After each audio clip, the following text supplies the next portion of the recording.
الحمد للہ وحدہ والصلاة والسلام علی من لا نبی بعدہ اما بعد فاعوذ باللہ من الشیطان الرجیم بسم اللہ الرحمن الرحیم والذین فی اموالہم حق معلوم للسائل والمحروم والذین یصدقون بیوم الدین والذین هم من عذاب ربهم مشفقون، اور وہ لوگ جن کے مالوں میں حق مقرر ہوتا ہے سوال کرنے والوں اور محروم لوگوں کے لیے، اور وہ لوگ جو روز جزا کی تصدیق کرتے ہیں، اور وہ لوگ جو اپنے رب کے عذاب سے ڈرتے ہیں۔ آج ہماری سورہ المعارج کی آیت مبارکہ نمبر 27 27 تک کی تلاوت اور ترجمہ کا شرف نصیب ہوا۔ سامعین، آج کی آیت مبارکہ میں اللہ تعالیٰ نے جن لوگوں کو صاحب مال کیا ہے اور جنہیں اللہ تعالیٰ نے اپنے جناب سے مال و زر وافر مقدار میں عطا کیا ہے، انہیں اس مال کو استعمال کرنے کا طریقہ بھی اللہ تعالیٰ نے خود ارشاد فرمایا ہے۔ یہ بات طے ہے اور یہ بات بڑی واضح ہے کہ اہل ایمان کو یہ بات اپنے دل و جان سے اور اپنے قلب و جگر سے یہ تسلیم کرنی چاہیے کہ ان کے پاس جو بھی مال ہے جس صورت میں ہے یہ اللہ تعالیٰ کا عطا کرتا ہے اور اللہ تعالیٰ کی ان کے پاس امانت ہے۔ کافر تو ظاہر ہے، مشرک ظاہر ہے وہ تو شرک کرتا ہے، اس کا تو معاملہ جو ہے وہ ساری چیزوں کی بنیاد اسباب پر ہے، وہ اسباب کو ہی سب کچھ سنتا ہے۔ لیکن مسلمان جب اللہ تعالیٰ کو وحدہ لا شریک مانتا ہے اور اللہ تعالیٰ کی ذات پر ایمان رکھتا ہے اور اسے خالق مالک اور رازق مانتا ہے اپنا، تو پھر اس کے بعد یہ اس پر لازم ہے کہ اس کے پاس جو بھی دولت ہے، دولت چاہے مال کی ہے، دولت چاہے علم کی ہے، دولت چاہے کسی اور چیز کی ہے، اختیارات کی ہے، کرسی کی ہے، حکومت کی ہے، ریاست کی ہے، یہ ساری دولت ہے، تمام یہ دولتیں ہیں جن کی آگے اقسام ہے بہت ساری جو میں نے ذکر کی ہیں۔ تو جس کے پاس جو بھی دولت ہے اللہ تعالیٰ نے اسے امانت کے طور پہ مسلمان کو عطا کیا اور اسے یہ حکم فرمایا ہے کہ اس مال میں سے، اس میں دولت میں سے ایک چیز کا ذکر یہاں پہ ہو رہا ہے اور وہ ہے مال۔ فرمایا والذین فی اموالہم حق معلوم، فرمایا جنہیں ہم مال عطا فرماتے ہیں، مال کی دولت دیتے ہیں اور انہیں ہم وافر انداز میں اپنی جناب سے مال و زر دیتے ہیں، تو انہیں یہ جان لینا چاہیے کہ ان کے مال میں لوگوں کا حق جو ہے وہ ہم نے رکھ دیا۔ ان کے اموال میں لوگوں کا حق جو ہے وہ مقرر ہو چکا ہے۔ اب اس کی ایک مثال جو ہے ہم سب جانتے ہیں کہ اللہ تعالیٰ نے ہم سب کے مال میں جو صاحب مال ہیں، صاحب نصاب ہیں، اللہ نے زکوٰۃ کا حصہ مقرر کر دیا ہے۔ اب زکوٰۃ والا وہ جو پیسہ ہے 100 روپے میں سے 2.5 روپے، وہ جو 2.5 روپے ہیں 100 روپے میں سے 1000 روپے پر 25 روپے، وہ ہمارے نہیں، نہ ہمارے لیے حلال ہے نہ ہمارے لیے جائز ہے۔ ان کا استعمال کرنا، ان کو اپنی ذات پر لگانا ناجائز اور حرام ہے۔ اس لیے کہ اللہ تعالیٰ فرماتا ہے میں نے تجھے 100 روپے دیا ہے، میرے دیے ہوئے میں سے وہ دیا سارا وہ بھی اللہ نہیں ہے، ہم میں سے کسی کا ذاتی تو کوئی نہیں ہے۔ جب بھی جو کوئی پیدا ہوا ہے تو پیدا ہوتے ہوئے کوئی سونے کا چمچ تو منہ میں لے کے آیا کوئی نہیں، سارے خالی ہاتھ اس دنیا میں آئے ہیں، ننگے بدن آئے ہیں۔ اس کے بعد اگر زر و برگ لباس ہے، اس کے بعد کوئی شاندار سواری ہے، شاندار گھر ہے اور مال و زر کی ریل پیل ہے، تو وہ ساتھ لے کر نہیں آیا، وہ جو سب کچھ اس کو ملا ہے وہ کس نے دیا ہے؟ اللہ تعالیٰ نے عطا کیا۔ اللہ فرما رہا ہے جو میں نے تجھے دیا ہے نا، اسی میں سے اب 100 میں سے مثال دے رہا ہوں، سمجھا رہا ہوں، اسی میں سے 2.5 روپے جو ہیں وہ واپس مجھے لوٹا دیں۔ اب کوئی شخص آپ دیکھیں، میں کسی کو 100 روپیہ دوں اور میں کہوں کہ میرے دیے ہوئے میں سے آپ 2.5 روپئے مجھے دے دیں، اور وہ شخص کہے میں نہیں دیتا، بڑا عجیب بات ہے، بڑا چمبے کی بات ہوگی۔ جناب دیا بھی میں نے ہے اور میرے پیسے ہی تو نے دینا ہے اور اضافی نہیں دینا، تو یہ بڑی احسان فراموشی ہے، یہ تو بہت احسان فراموش انسان ہے، اسے اس چیز کا بھی لحاظ اور خیال نہیں ہے کہ میرے دیے ہوئے میں سے مجھے واپس نہیں دے رہا۔ تو اللہ تعالیٰ نے بھی یہی طریقہ اختیار فرمایا ہے، اللہ فرماتا ہے میرے دیے ہوئے میں سے بھی تم نہیں دیتے۔ اور زکوٰۃ والا معاملہ خاص طور پہ ہمارے یہاں بہت اس عمل کو چھوڑ دیا گیا ہے، یہ اتنا لازمی فرض ہے جیسے نماز فرض ہے، بالکل اسی طرح زکوٰۃ بھی فرض ہے، بالکل اسی طرح زکوٰۃ فرض ہے۔ ہمارے ملک میں زکوٰۃ ایک تو ریاستی سطح پہ اس کا کوئی خاطر خواہ انتظام نہیں ہے، اور اسی وجہ سے لوگوں کا اس ادارے پر بھی اعتماد نہیں رہا زکوٰۃ کے حوالے سے۔ آئے روز کے اسکینڈل ہم نے اخبارات پہ پڑھے، ٹی وی چینل پہ پڑھے کہ جو زکوٰۃ کا چیئرمین ہے وہی زکوٰۃ کھا گیا، جو زکوٰۃ کا ڈائریکٹر ہے وہی زکوٰۃ کھا گیا۔ تو مقصد یہ ہے کہ یہ ہمارا محکمہ جو ہے ہمارے پاکستان میں انتہائی کمزور ترین محکموں میں آتا ہے، جہاں کوئی حساب و کتاب والا اس طرح کا معاملہ نہیں۔ تو ریاستی سطح پر جیسے زکوٰۃ اکٹھی ہونی چاہیے تھی وہ تو ہوتی نہیں۔ اس کے بعد معاملہ آ جاتا ہے ہمارا انفرادی طور پر کہ چلے ریاست و سوالہ سے وہ کام اور فعل ادا نہیں کر رہی تھی، تو انفرادی طور پر مسلمانوں کو چاہیے تھا کہ وہ اپنی زکوٰۃ ادا کر دیں، لیکن انفرادی طور پر بھی زکوٰۃ ادا کرنے والوں کی جو تعداد ہے وہ ایک حساب سے جو ایک حساب لگایا جاتا ہے وہ تقریباً 5 سے 6% ہے۔ 95% لوگ زکوٰۃ دیتے ہی نہیں، زکوٰۃ کا حساب کرتے ہی نہیں ہیں۔ اور اللہ کے نبی صلی اللہ علیہ وسلم نے ارشاد فرمایا تھا کہ الزکوٰۃ کنزۃ الاسلام، کہ زکوٰۃ جو ہے وہ اسلام کا خزانہ ہے۔ اسلام کا خزانہ کیا ہے؟ زکوٰۃ ہے۔ اور جب ریاستی سطح پر زکوٰۃ کا انتظام تھا تو حضرت سیدنا فاروق اعظم رضی اللہ عنہ کا زمانہ ہے، حالانکہ وہ غربت کے زمانہ تھے، غریبی کے زمانے اور دور تھے، تو کہتے ہیں اتنی زکوٰۃ اکٹھی ہوئی، اتنی زکوٰۃ اکٹھی ہوئی کہ آپ زکوٰۃ لے کر آپ 22 لاکھ مربع میل کے علاقہ میں، پاکستان سے 3 گنا بڑی ریاست تھی آپ کے عمر رضی اللہ عنہ کی، تو کہتے ہیں آپ زکوٰۃ لے کے پھرا کرتے تھے، کوئی زکوٰۃ لینے والا نہیں ملتا تھا۔ آپ اندازہ کر لیں، اتنی زکوٰۃ اکٹھی ہوتی کہ کوئی زکوٰۃ لینے والا نہیں ہوتا تھا۔ اور دوسرا ساتھ یہ تھا کہ آپ نے فرمایا زکوٰۃ لگتی کس کو، اس کی وضاحت تو کیا آپ نے فرمائی ہوئی تھی، اس بنیاد پر کوئی زکوٰۃ کہتا تھا۔ ظاہر زکوٰۃ جس کا حق نہیں ہے اگر وہ زکوٰۃ استعمال کرتا ہے تو وہ اپنے لیے جہنم خرید رہا۔ ہمارے یہاں کیا ہوتا ہے، زکوٰۃ آتی ہے تو جناب مستحقین کی تیار لڑائیاں شروع ہو جاتی ہیں، جھوٹے سرٹیفکیٹ بنائے جاتے ہیں۔ میرے سامنے یہ کئی معاملات ہوئے ہیں، اس لیے مجھے پتا ہے جناب کئی لوگ جو بالکل جناب جن کے گھر میں ماشاءاللہ بڑے مرفع الحال ہیں، ہم نے ایسے لوگوں کو بھی زکوٰۃ لیتے دیکھا ہے جنہوں نے جناب اپنے گھر رینٹ پہ دیے ہوئے ہیں، میں نے خود،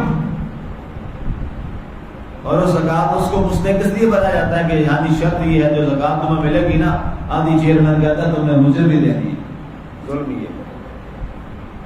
ظلم یہ تو زکوٰۃ غیر مستحق زکوٰۃ، یہ یاد رکھیے گا مسلمانوں، جہاں تک میری آواز آ رہی ہے، 1 روپیہ بھی اگر اس شخص نے کھا لیا جس کو زکوٰۃ نہیں لگتی، جس کو زکوٰۃ کا پیسہ جائز نہیں ہے، اس نے حضور کی حدیث پاک ہے اپنے پیٹ میں جہنم کو بھرا، اور قیامت والے دن اس کا اسے حساب دینا ہوگا اور اسے جہنم میں پھینک دیا جائے گا، اور کہا جائے گا یہ وہ ہے جو پیسہ جو تیرا حق نہیں تھا تو نے غریب کا حق مار کے خود کھا لیا۔ اس لیے ایک تو آپ سارے لوگوں کو میں یہ گزارش کروں گا کہ اپنے پیسے کا، اپنے کاروبار کا، اپنی پراپرٹی کا حساب کروا کے، نہیں سمجھ آتی تو دارالفتاح میں میرے پاس آ جائیں، وہاں پہ باقاعدہ طور پہ اس کا میں آپ کو اکثر سمجھاتا بھی، رمضان شریف میں سے بہت سارے میں ٹاپک بھی رکھتا ہوں، درس بھی دیتا ہوں، تو اس کو باقاعدہ زکوٰۃ ادا کریں، زکوٰۃ ادا کر کے اپنے مال کو پاک کریں، اپنے دل کو پاک کریں، اپنے ایمان کو مضبوط کریں، اپنے ایمان کو کامل کریں۔ اللہ فرما رہا ہے، یہ میں نہیں کہہ رہا، قرآن فرما رہا ہے کہ جو محروم لوگ ہیں، یعنی مستحقین زکوٰۃ، جو محروم لوگ ہیں اور جو سائلین ہیں، جو سوال کرنے والے ہیں، وہ بھی غریب اور نادار ہیں،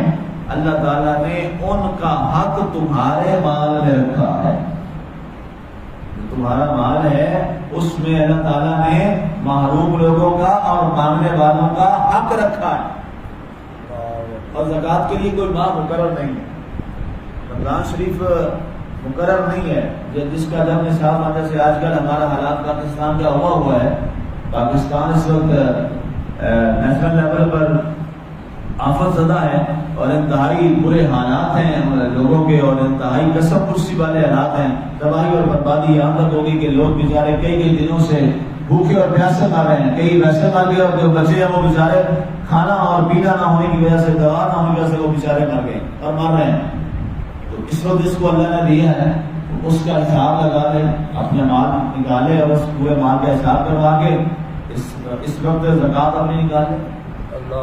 پھر اگلے سال اسی ماہ میں پھر زکوٰۃ آ جائے، اس کی سفر تک آ جائے گی سال تک کے لیے۔ تو یہ نظام بنیادی طور پہ کیا ہے؟ بنیادی طور پہ جو سرکار دو عالم نے فرمایا زکوٰۃ اسلام کا خزانہ ہے، اس کی وجہ یہ تھی کہ کوئی بھی ریاست جو ہوتی ہے، کوئی بھی ملک ہوتا ہے، وہی مضبوط ہوتا ہے، وہی ترقی یافتہ ہوتا ہے جس کا خزانہ مضبوط ہوتا ہے۔ آج ہم ترقی یافتہ نہیں ہے، اس کی وجہ کیا ہے؟ کبھی سوچا آپ نے؟ اس کی وجہ یہ ہے کہ ہمارا خزانہ بڑا کمزور ہے، ہمارا خزانہ خالی ہے۔ کیسے خالی ہوا یہ آپ سب کو پتا ہے، ہمارا خزانہ خالی سے ہم ترقی یافتہ نہیں ہے، ہم ادھار لیتے ہیں IMF سے، قرض پہ قرض تو دن ب دن ہمارے روپے کی قدر کم ہوتی چلی گئی، روپیہ ہمارا دیوالیہ ہو گیا اور ہم ترقی یافتہ کیا ترقی پذیر ملکوں کی صفوں میں بھی بہت پیچھے چلے گئے۔ تو اللہ کے نبی صلی اللہ علیہ وسلم نے فرمایا اگر تم چاہتے ہو تمہارا اسلام مضبوط ہو تو اپنے خزانے کو مضبوط کرو، اور خزانہ کیسے مضبوط ہوگا؟ اپنے مال میں سے اللہ کے لیے زکوٰۃ لازمی نکالو۔ اور ایک حدیث بات میں پڑھ رہا تھا، اللہ کے نبی صلی اللہ علیہ وسلم ارشاد فرماتے ہیں جو شخص صاحب نصاب ہے اور زکوٰۃ ادا نہیں کرتا، فرمایا قیامت والے دن اس کی ساری عبادات اس کے منہ پر دے ماری جائیں گی، اس کی نمازیں اس کے منہ پر دے ماری جائیں گی کہ تو صاحب مال تھا، صاحب نصاب تھا اور تو نے اس میں سے زکوٰۃ ادا نہیں۔ تو یہ اللہ نے ہم سب کو جو جتنا دیا ہے اس میں محروم، غریب، نادار، بیواؤں، کمزوروں، لادروں، بیچاروں اور بے سہارا لوگوں، یتیموں، ان کے لیے اللہ تعالیٰ نے ان کا حصہ ہمارے مال میں رکھا اور ہمیں وہ ان کے لیے ادا کرنا چاہیے۔ والذین یصدقون بیوم الدین، اور وہ لوگ جو روز جزا کی تصدیق کرتے ہیں۔ اب اس میں سے یہ بھی چیز ہے کہ اس کا تعلق پچھلی آیت کے ساتھ اس انداز سے جڑا ہوا ہے کہ آپ جب یہ عمل کرتے ہیں اور اللہ کی راہ میں آپ مال دیتے ہیں غریبوں کو، ناداروں کو، مستحقین کو اللہ کی رضا کے لیے، اس کا مطلب یہ ہے کہ آپ اس دن کی تصدیق کر رہے ہیں جس دن ہم سب کو اللہ کے حضور جمع ہونا ہے، اور آپ اپنے طور پہ ثابت کر رہے ہیں یا اللہ یہ جو میں مال دے رہا ہوں تیرے بندوں میں تیری رضا کے لیے دے رہا ہوں، اس لیے کہ میں بدلے کے دن پہ یقین رکھتا ہوں، اس کا بدلہ مجھے ان سے نہیں میرے مالک تجھ سے ہی لینا۔ اس نیت سے، اور یہ جو فرمایا گیا نا جی کہ اس طرح دو کہ دائیں ہاتھ سے دو تو بائیں ہاتھ کو پتہ نہ چلے، اور ہمارے ہاں کیا ہوتا ہے دیتے بھی کچھ نہیں ہے اور شہرا پوری دنیا میں ہوتا ہے۔ فوٹو سیشن ہو رہا ہے، آپ نے سنا، آپ نے بھی، میں نے بھی میڈیا پہ سنا، عورتیں دہائیاں دے رہی ہیں کہ آئے ہیں جناب فوٹو سیشن کیا ہے اور ایک کچھ بھی نہیں دیا، اور خبر کیا جلدی کہ شکر ہے جی میڈیا پہ بات چل گئی تو اگلے دن مجھے سامان پہنچایا گیا۔ کیا ہے یہ مسلمان؟ کتنی تکلیف سے بات ہے۔ قرآن کہہ رہا ہے، حدیث رسول کہہ رہی ہے دائیں ہاتھ سے دو تو بائیں کو پتہ نہ چلے،